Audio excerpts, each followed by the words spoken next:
Tabletop role-playing news. We aim to amuse and we aim to enthuse. And Morrus is unofficial tabletop RPG doggy. Hello, and welcome to the very first Morrus's unofficial tabletop RPG talk of 2026. Yes. Happy New Year, everybody. I am Russ, aka Morrus, or Morrus, aka Russ, and with me this week is... It's me, Jessica from EN Publishing. I almost paused there because I'm so used to PJ going next, but PJ is not here this week. They will return next week with us, Yes. but it's just us two this week. But we'll struggle on. We'll be fine. We will struggle on. And we are recording live, as always, on Facebook, YouTube, and Twitch at 2 p.m. British Standard Time, which is 9 a.m. Eastern. If you're listening to the podcast and would like to join us live every week, you can. So how was your Christmas and your New Year, Jess? Get any gaming done?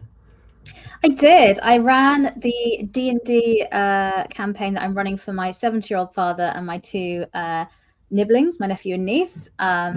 They had a city adventure, so because we play a few times a year. I've got the campaign set up as like a fetch quest style campaign, so they're trying to get different ingredients. So each session is self-contained, so they know what they're doing and they're not getting lost. And this was like a city adventure. It was Crime Never Pays, which is actually on the EN Publishing website. So if you want to run that, you can. It's just a level 2 city adventure where they're running around getting things, and I edited it so it fit the narrative of my campaign. Yeah, they did very well. They did kidnap and use a child as a hostage for a while, which I didn't foresee. But but that's every RPG campaign ever, isn't it? They do things. And then I didn't get much done beyond that because unluckily I then got food poisoning over the festive period, which is just wonderful. But yeah, back to full health now. Had a good Christmas Eve party with a load of people over. Yeah, fun times. How about you? I didn't do any gaming. Oh, okay. Sadly. Sad times. I mean, I had a wonderful Christmas and an excellent New Year, but none of it involved gaming. But I'm looking forward to getting back into gaming in the New Year. Cannot wait. Cannot wait. And this year, as I mentioned in our last show of last year, such a long time ago, my resolution is to run the One Ring Moria campaign. Yeah. That's my gaming resolution. I really, really, really want to run that game. I also want to play in a One Ring campaign. I've got one that's been lined up for a while, but we're trying to finish the Warhammer Fantasy campaign that I'm in. But our usual gaming date doesn't work for some of the players now. We've had to rearrange because of life admin stuff. So I'm just waiting for that game to end so we can start the new one. But yes, I also want to play the One Ring. Waiting for this game to end. Please let it end. We all do feel a bit weird. Like we all love this campaign, love the characters, the stories reach the part, but we're all really excited to play the One Ring. I think we're a little bit done with the system, to be honest. Is the thing. So we've been playing it for a long time. Yeah, you didn't really gel with that system, did you? I don't. It's not my favorite system. I mean, it's fine. I'll play it. It's not like bad or broken or anything like that. It's just it's not one I'll be like, oh, I really want to run this, and oh, I think this is really clever in the mechanic. It's not one of those systems for me. Yeah. Do you know what? For me, there's no system I won't play. I mean, same, really, I don't think. A system's a system, whatever. There's no system I won't play. I'm not going to sit down and play a system and say, I absolutely despise this system. Generally, it's more about the people and the good time I'm having. Yeah. But yeah, there's definitely systems I prefer to others. But yeah, I can't imagine a system being one that I just won't play it. Maybe if it's just I can't understand it, it's just too confusing for me. Maybe in that case. But that's the only situation I can think of. Yeah, but I think, again, that depends on the table, because I've gone to some tables before and I said, oh, I don't know the system, I haven't had time to read up, and they said, that's fine, we'll just tell you what to do. So I'll literally sit there and be like, I want my character to do this, and someone goes, okay, roll this, and this, and add this, and I'm like, great. People will get you through it. Yeah, so if you're doing a one-shot to try something out, you can generally feel your way through, but I know I like by doing as well. Yeah, same. I think generally I know I like a system if I want to run it. If I go, ooh, I want to run a game using this, that means I genuinely like it. Yeah. Right, shall we get on with the news? We've got some bad news to start with, sadly. Okay, fair enough. So Tim Kask was the first ever employee at TSR back in 1975. and one of the very first play testers for Dungeons and Dragons. Sadly, Tim Kask passed away just a couple of days ago after a short illness at the age of 76. Tim was kind of known for the character Qualish. If you've heard of the apparatus of Qualish, which is a magic item in D&D. All right. Okay. He left TSR in 1980 because he objected to the creation of Advanced Dungeons and Dragons. Okay. Became a teacher for many years, and then more recently co-founded a game company called Eldritch Enterprises with some other industry veterans. But he died this week. Apparently, he died peacefully in his sleep. Okay. And surrounded by family and friends. But, I just wanted to mention it. Our thoughts go out to those who knew him. I never had the opportunity to meet him, but I would have loved to. From what I've heard, he was a lovely, lovely person. Oh, yeah. Well, yeah, sorry for the loss of his family and friends and those that knew and worked with him. But, I mean, glad to hear that it was a short illness and that he was, at home and it was peacefully in his sleep, really. Yeah. Yeah. Well, that's a shame. But, yeah, thank you to his contributions to Dungeons and Dragons and the gaming industry as a whole, I guess. Yeah. I mean, we're getting to that age, like that D&D's been around for 50 years now, and those people who in their teens and early 20s were instrumental in creating the game obviously are in their 70s now, and this is why obviously we've lost quite a few recently, and it's sad, but it's strange because, like you say, we're a young industry, so we're not used to dealing with it. It's a new thing for us because the industry of gaming is quite young. I suppose you could talk about a different hobby like football or something. People these days aren't going to say, "Oh, the founder of football died," or the people who are instrumental in creating football. It's we're in a hobby where the people who actually created that hobby are still around, or some of them are still around, which is, I guess, unusual. Indeed. Yeah. Right. Anyway, our thoughts go out to those who knew Tim. Should we get on to some more cheerful news? Yeah, let's move on to some other news. What else has this week? Yeah, Stranger Things. Stranger Things has finished. And I'm not going to give any spoilers, but I have seen it all now. I saw the final 2-hour episode yesterday. Basically a movie-length episode. So what's your spoiler-free review? Because I haven't seen it yet. I loved it. Okay. I think the show as a whole kind of developed some issues in that there were an awful lot of characters in this final season, like 20 odd characters, and I couldn't keep track of all of them because it had been so long since the previous season, and I wasn't one of those people that did a rewatch or anything like that. I know some people did. Right. Also, a lot of the all of the I have trouble recognizing faces half the time anyway, and half of the characters were like 12 when they started filming, and now they're 45. So it's kind of like, I mean, some of them are like, who's that? I don't know. I think with any TV show where you have actors that are starting as children or growing up, you have to suspend a bit of disbelief because the changes that people go through from the age of 12 to 20 is like, well, they look like different people. This one suffered particularly because there was so long between seasons, because each season was supposed to be another year of high school. They were supposed to basically have gone from like 12 to about 15 or 16 or something, when in fact the actors went from 12 to about 25. Yeah, I think that was the problem. COVID had big delays as well. I think they stopped filming during the pandemic years as well, which and other things came out about certain actors having grievances with one another. It's kind of whittled into light, so there's some HR things going on apparently, so as we speculate. The other issue having so many people in it was sort of in the final 2-hour episode in particular. I noticed this, but it was kind of throughout season 5. Like, there were some people that just like got 2 lines. They were in it, but they were barely in it. I mean, memorizing their lines did not take long for that final episode because, there was definitely a focus on some core characters, and some of the others were, Also because there there. were so many of them. Yeah. Yeah. I really enjoyed it. It came to a conclusion. It was a big action spectacle. I enjoyed that about it. One thing I didn't like so much, and I know I've seen people online complaining about this, and people are a bit divided about it.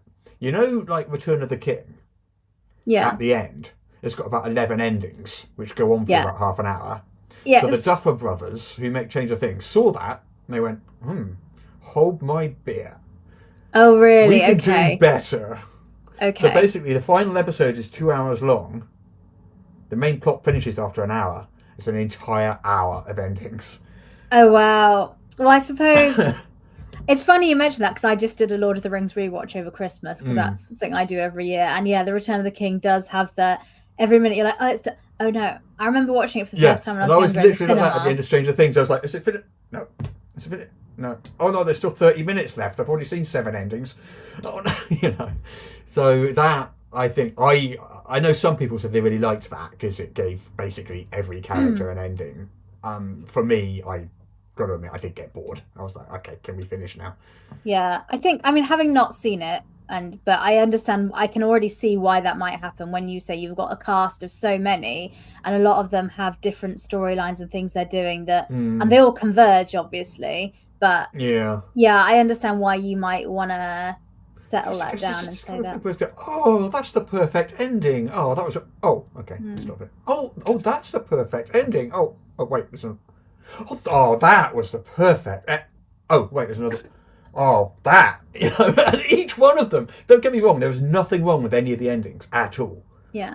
They all had their play. They were all good. They all gave the appropriate characters a good ending. It's just there were so many of them, and they went on for an entire hour.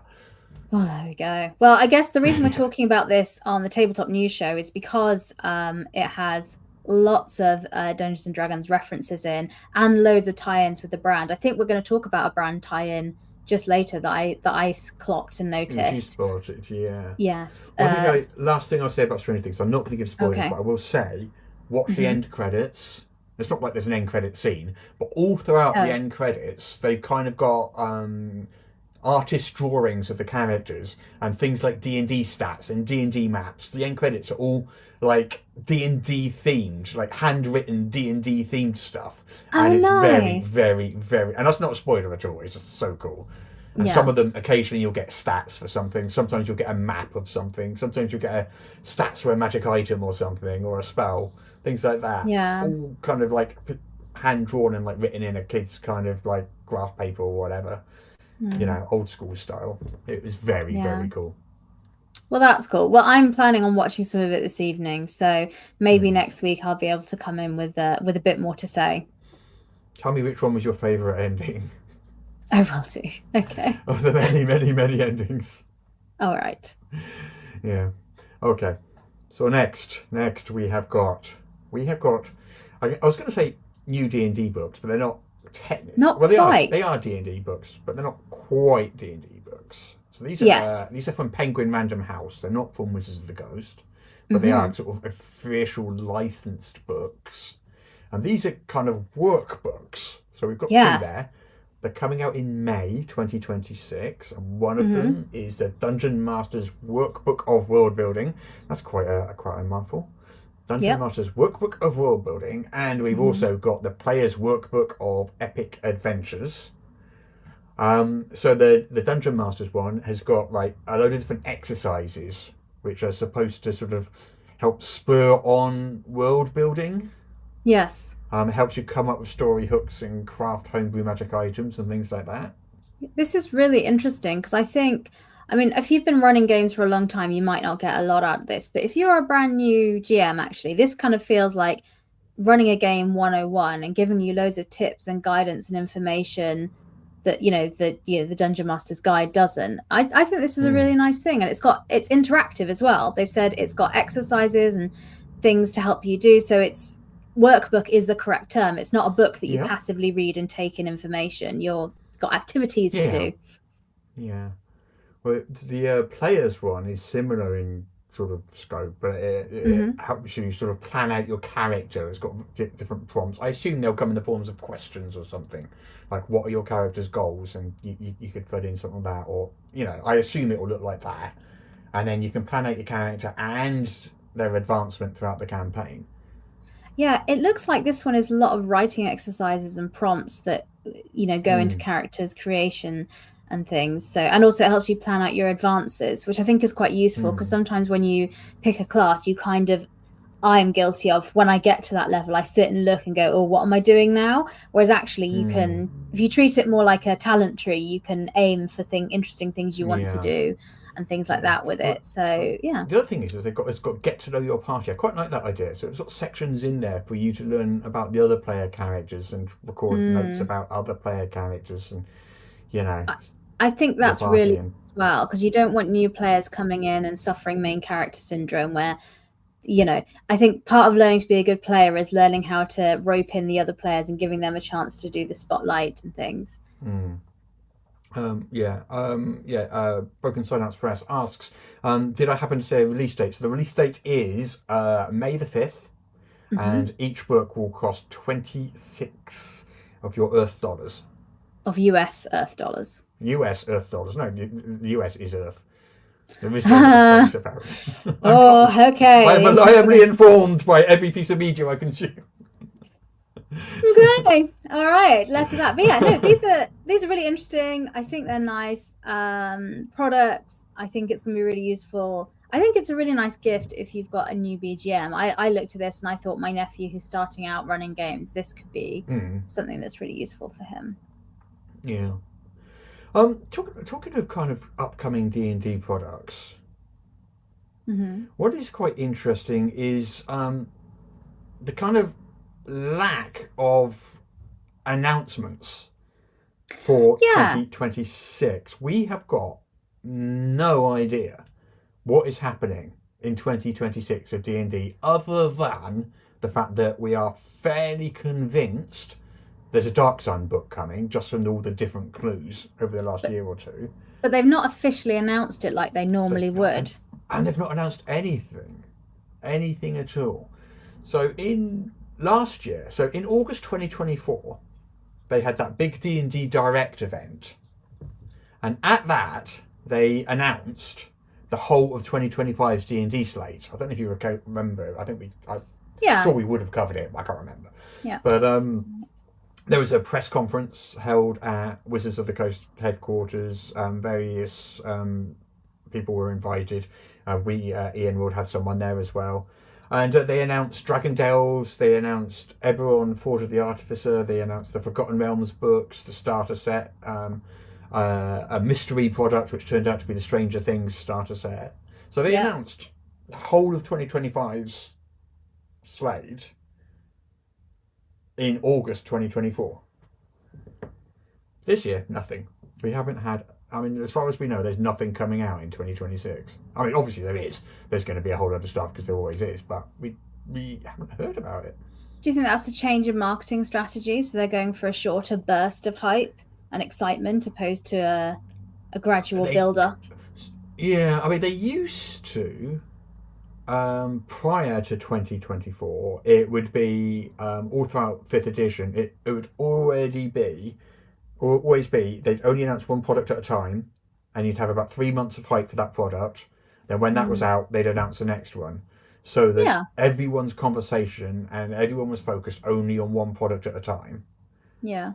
Rather than waiting for, a product later in the year. So that was what they did. And then 2024, 2025 was a change to that. And I'm wondering if they're going back to that, maybe. Well,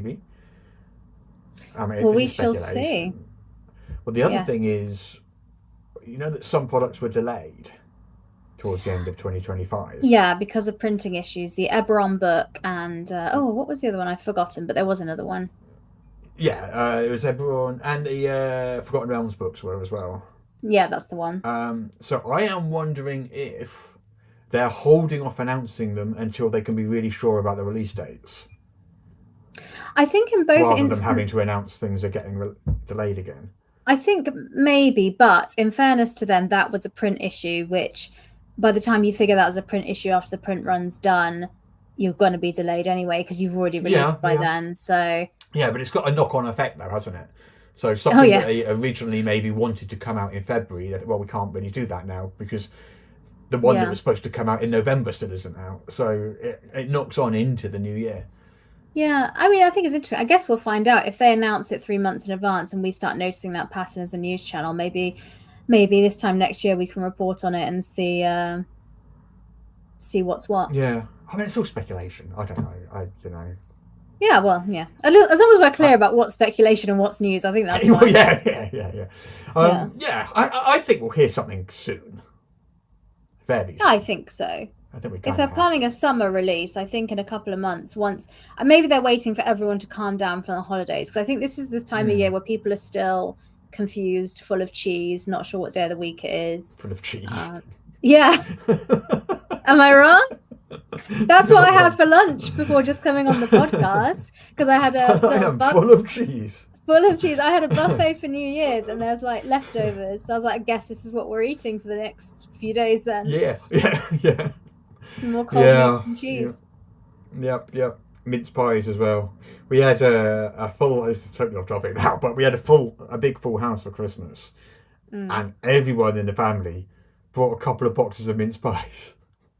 Great. We had so many mince pies, and also after the previous year, the great mince pie dog vet stomach pumping disaster of 2024. I was like, I don't want all these mince pies here.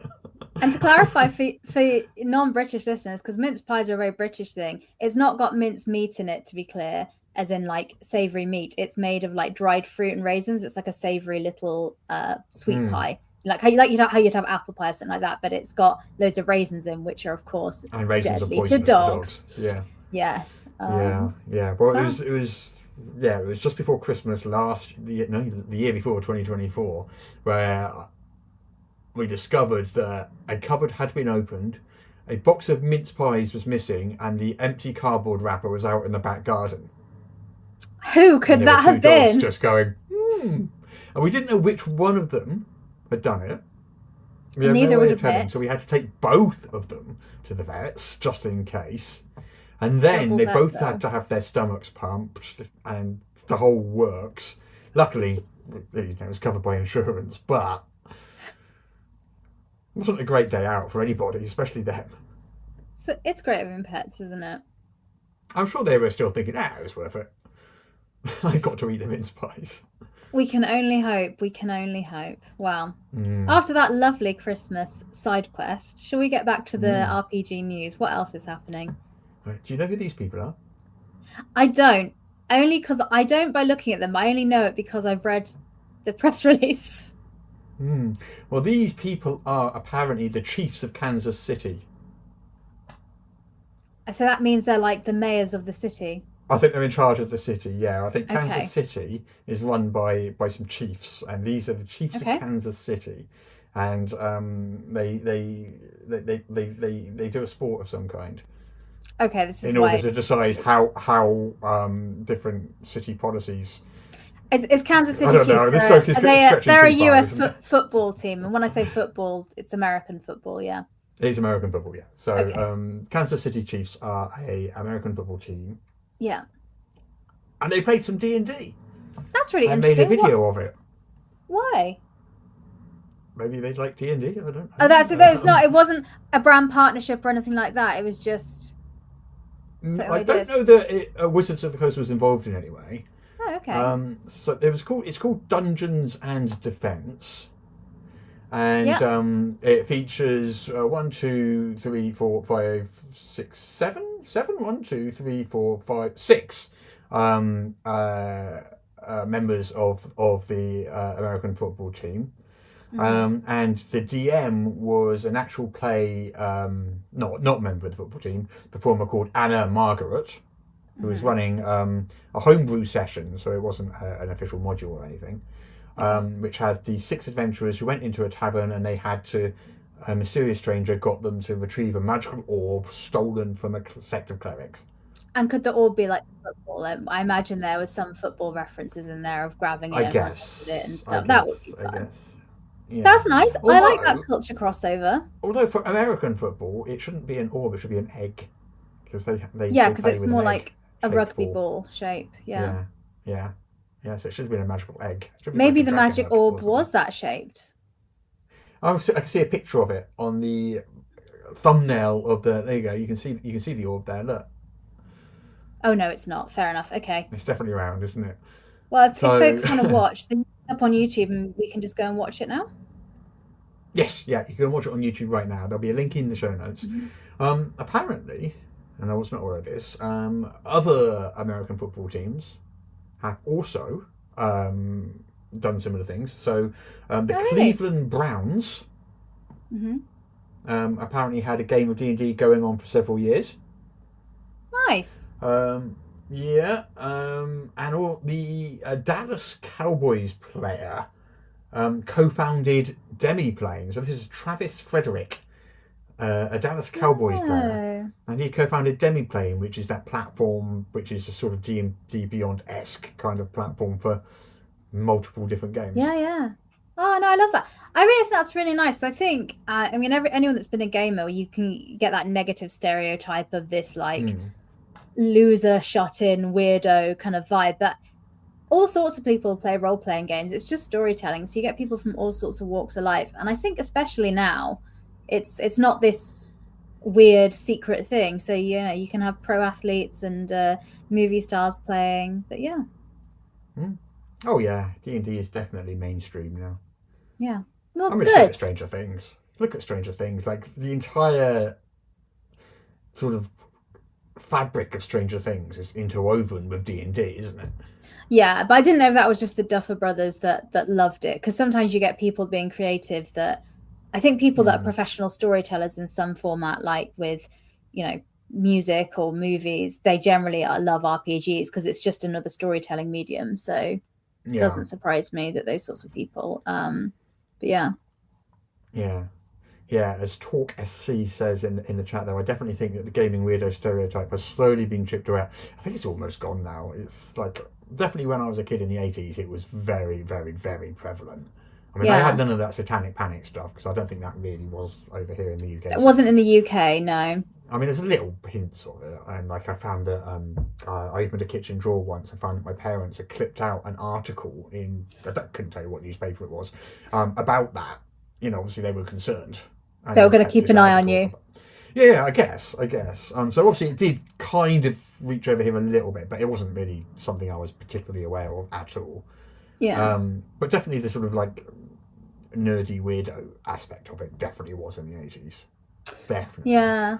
I didn't get too much of that, but when I was at a role-playing club in my early 20s, and that's how I got into the hobby. And there was a guy there who wouldn't talk about it outside of anything else, and it was like a secret. And his partner knew that he gamed and stuff, but the deal was he wasn't allowed to talk about it with any friends. But he went to this thing every Friday, so they had to pretend he was doing like a sport or something. Wow. So his official line was like he was in a football club or something like that. I can't remember what it was. Yeah. I just thought, wow, there was someone that it was that like people can't know about this. Well, things are definitely different now. I'm really pleased to say that is not the case at all. Yes.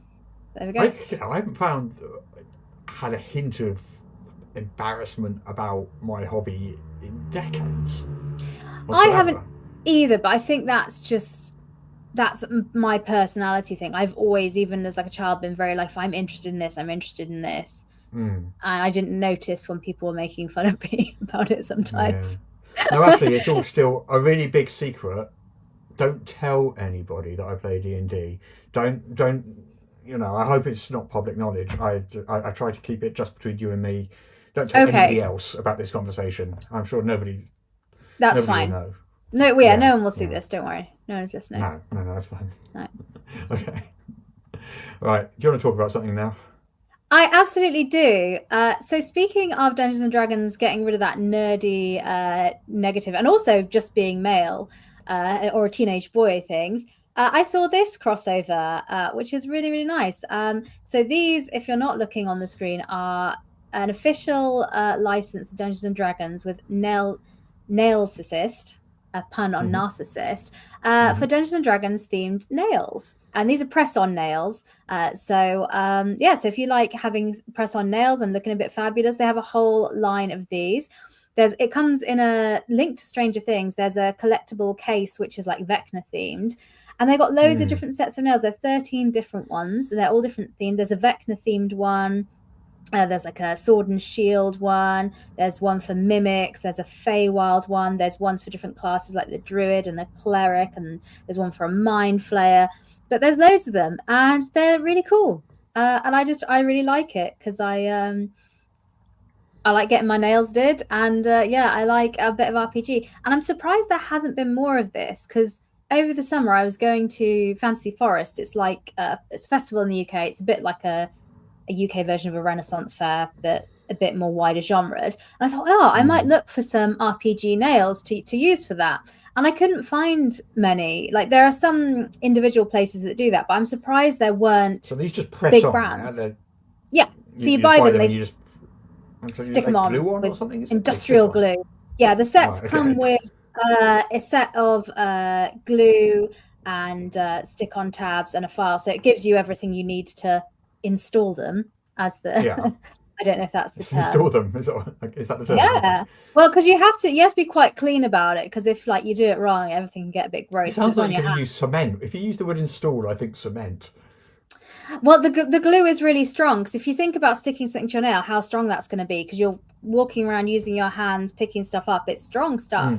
But but these are just mine, so I don't have the stick-on ones. But the press-on nail glue is serious stuff. But I just saw that, and I thought that was a nice brand collab. Yeah, so they're £54 per set, which is $75 or something per set. How was that price? I don't know how much it costs to buy press-on nails. How was that? For luxury press-on nails, they can cost that much, because these are ones that are designed to be reusable. So you buy them, you stick them on, you'd keep them, so you'd take them off and wear them again, almost like jewelry. Think of it like that, opposed to a one-time thing. But also, if you get your nails done in the UK, like at a salon or something, you're paying about that much a time anyway. Right. So it depends. But here.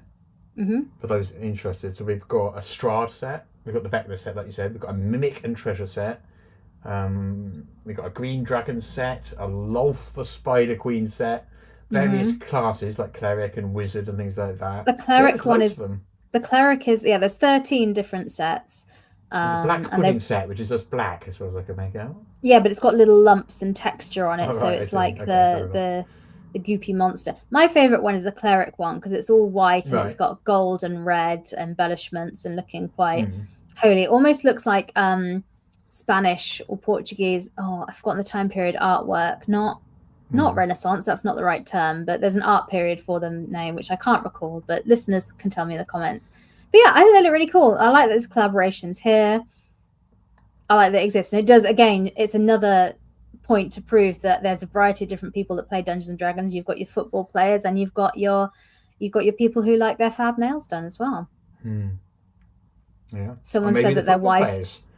Well, someone said their wife is already into these, so yes. Yeah. No, I suspect that having fab nails doesn't work well playing football. I think you would want to take off your press-on nails to play the football, because that could be a hazard. Also, some of them are very long and talons, so they'd do some damage on other people. But they're really nice. They look really cute. Like they say, they're quite pricey, so it might be a thing that's like a gift for somebody that likes this sort of thing. But I think it's a really nice collaboration. For a couple of friends. Good. People are showing. Yeah. Well, that also means I think we should get royalties at that point. I'll message them. See if they have an affiliate link or something. But that's a lot of Dungeons and Dragons news. Should we move on to something that is not Dungeons and Dragons? Should we talk about Daggerheart? Yeah, I saw this. This is interesting. Yeah. Do you want to talk about this one? I'll talk about this. Yeah. So interestingly, with that's me. Sorry. Interestingly, with Daggerheart, so Business Insider did an interview with Ed Lopez, who is the chief operating officer, the COO. of Darrington Press, which is the Critical Role publishing arm that published Daggerheart. And they were talking about the game, and they said they bought enough copies that they intended to last the year, and they sold out of those in just 2 weeks. So the first print run sold out in 2 weeks, which what a lovely problem to have. Wow. Yeah, we haven't had that. We had, and with Monstrous Menagerie, that's problem, no, it wasn't 2 weeks. We sold out a lot quicker with the first print run and had to do another one. But yeah, they just did another print run and kept it, going. That's fine. But yeah, so that was yes, that was really good for them. It shows how well it did. Lasted just 2 weeks. But now they said changed their view of their business planning and their production because now they know what the demand is. He was also talking about that they've got a 3-year plan for the Daggerheart line. We already know about the Hope and Fear expansion. We talked about that end of last year. So that's coming out in 2026, and it has a new domain and new classes and new backgrounds. But they've got a 3-year plan for what they're doing for the line. So it's a well-supported game. And I guess, seeming as, it's sold out in 2 weeks, why would you not continue making content if people are there wanting it? And he also, in that article, mentioned, because Jeremy Crawford and Chris Perkins, who used to work for Dungeons and Dragons, now work at Darrington Press on Critical Role. So they're saying that they were going to bring that. We really want their creative juices brought to the world of Daggerheart. And they said that they'll also be doing a bunch of D&D stuff as well. They had plans to do that, so they'll probably be working on that as well. Which is interesting. So we'll see. We haven't got any more news on the lineup beyond Hope and Fear for Daggerheart, but there will be more stuff coming, so watch this space. But it seems like it's done very well. It's done better than they thought. Okay. Hey, guess what? It's still time. You still have time, in fact, to vote for your most anticipated TTRPG of 2026. Yes. You can vote up until, I believe, the 8th. Yes, January the 8th, which is, next week. Thursday next week. Next Thursday, yeah. You head over onto EN World and place your votes there. You can vote for up to 3 different products. We've had a lot of votes. And I assume we'll get another rush in before the end, and then we'll be announcing them live on the podcast in a couple of weeks. This is just the sort of, it's an unofficial kind of thing we do every year. We take nominations. People nominate products that they are anticipating, looking forward to in 2026. And then, so it's not like an award show where it's like commenting on how good a product was and awarding it for being good. It's very much what you're anticipating, what you're looking forward to in the coming year. What are people excited about? I've excited for. Yeah. I voted for my 3 as well. Oh, what were your 3? Because you hadn't decided last time we spoke. That's correct, but I went away and thought about it. So I voted for Apocalypse World Burned Over, because Apocalypse World is a huge game in the industry. Whether you like it or not, you have to admit it's had a huge impact on the industry and lots of people that make games. And I'm interested to see what the changes and updates are, because I think that's interesting from a design point of view. Twilight Sword by Two Little Mice. It's live on BackerKit now, or is it just ended? No, it has now ended. We did a Not D&D episode on it at the end of last year. I love Two Little Mice Studios, the games they make, and Twilight Sword looks really nice. It has really fun side mechanics. They have a really interesting cooking and brewing mechanic where you can make food and ingredients, but it's not crunchy and doesn't take a lot of time, but it's really nice. So I went for Twilight Sword. And then also Warhammer Fantasy Roleplay 5th edition, because I don't get along too well with Warhammer Fantasy Roleplay current edition. There's changes I'd like to make. So I'm interested to see what the 5th edition changes are, and if they're just going to tweak all the things that I'm like, oh, that's a bit annoying. Oh, I don't like that. Because if that is the case, then maybe it's a system I'll like to play a bit more.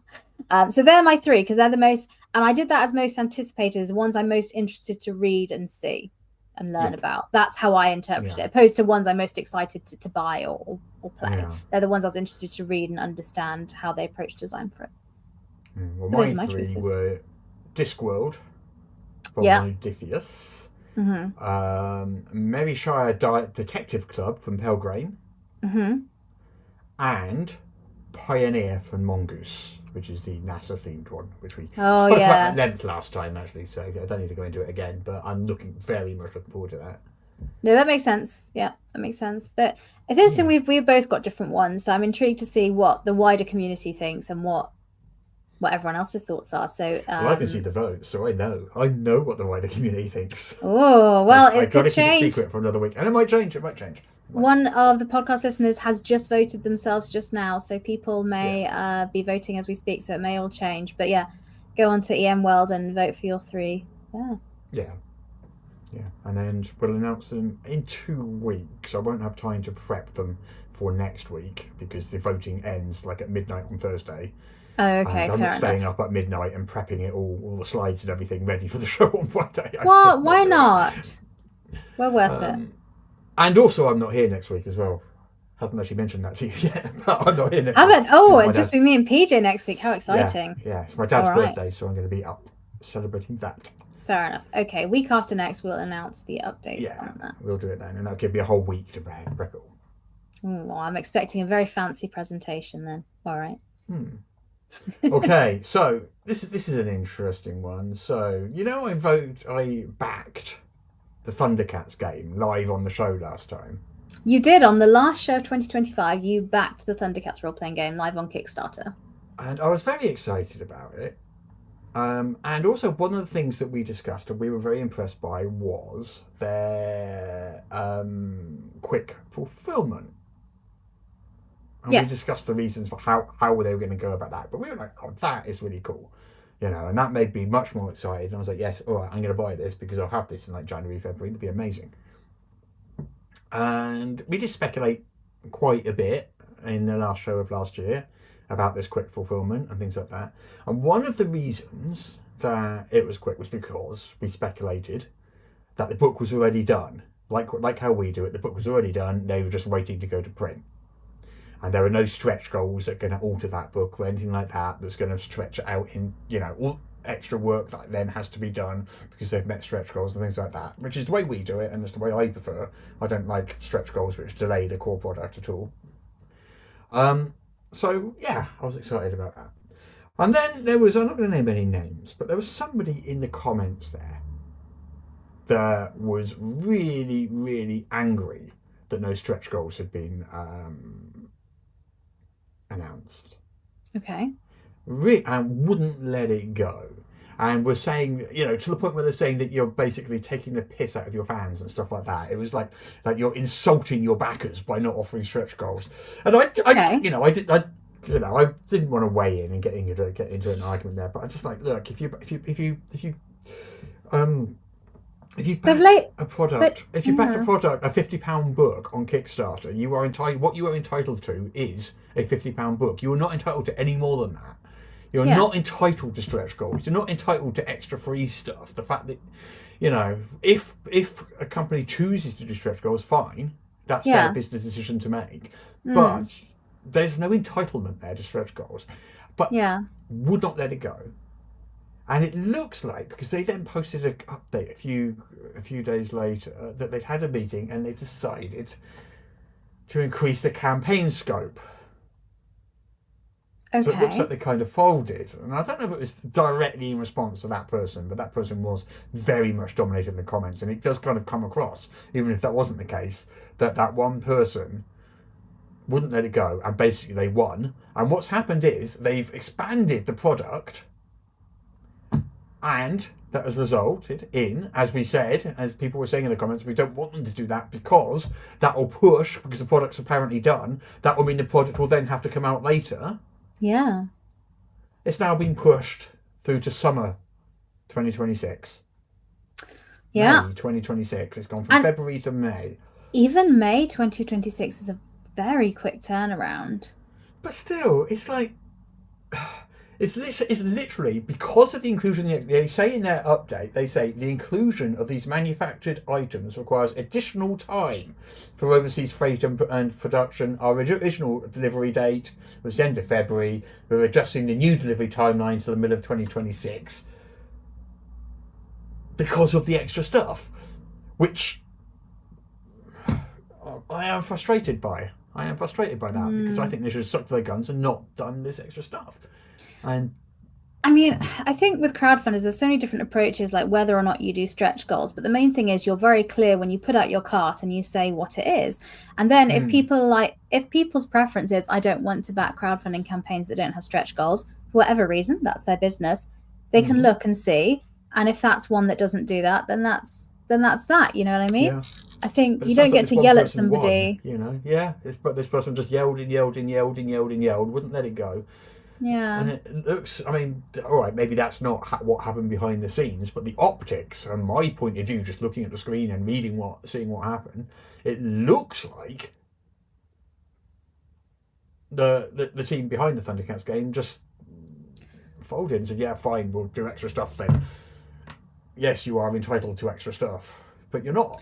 I don't know. I mean, a bit of crowdfunding advice I always give people is don't change gears mid-campaign. Lay out your stall. Exactly. Run the plan, because if you change gears mid-campaign, first of all, you risk upsetting your backers, similar to how you feel about it, and second of all, you're creating a huge logistics issue for yourself on the back end as the person that does the logistics and fulfillment.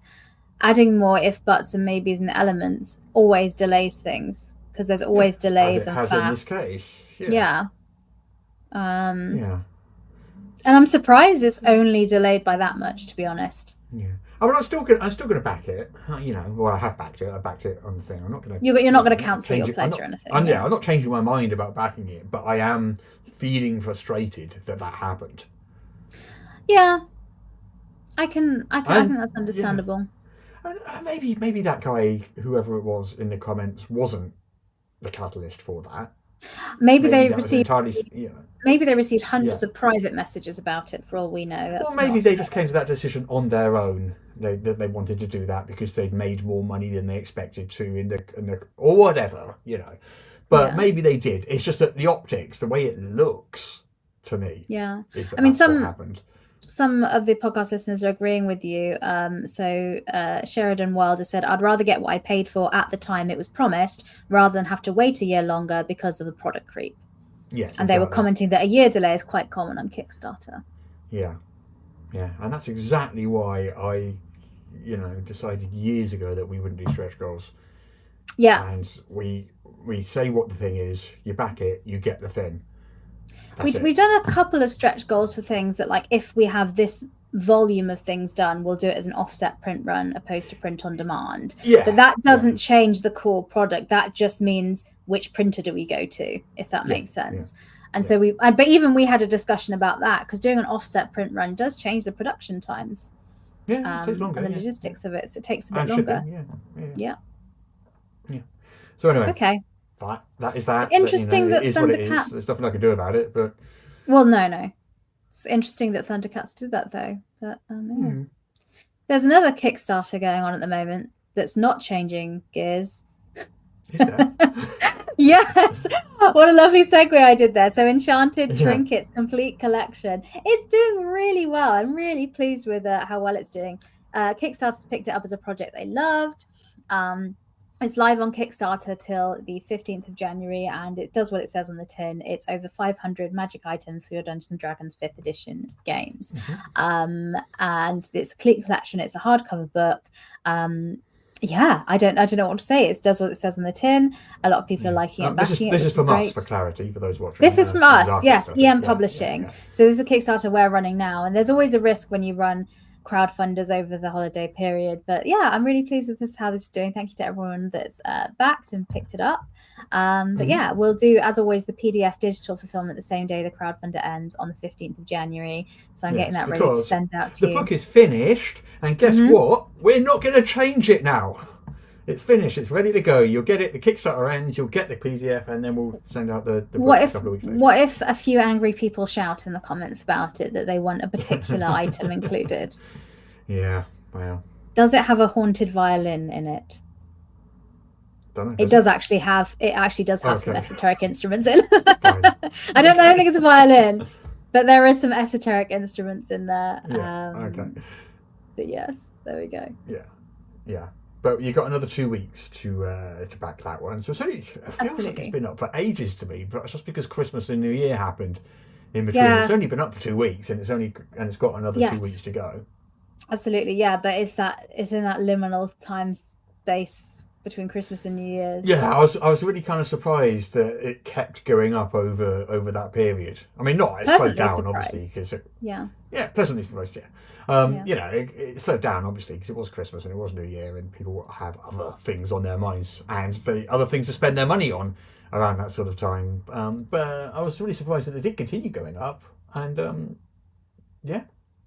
very happy. Yeah. Very happy. That's fab. Yeah, we just needed to squeeze it in before the end of the year because I think it was planned to be a bit earlier, but certain things got delayed, but we wanted to just put it out there instead of waiting and saving it. But anyway, and if you are interested in what we're doing, I did a live stream in December about all of EM Publishing's 2026 plans, and we've also got a blog post on our website. So if you do want to know all the products we're doing and our lineup, I was there too.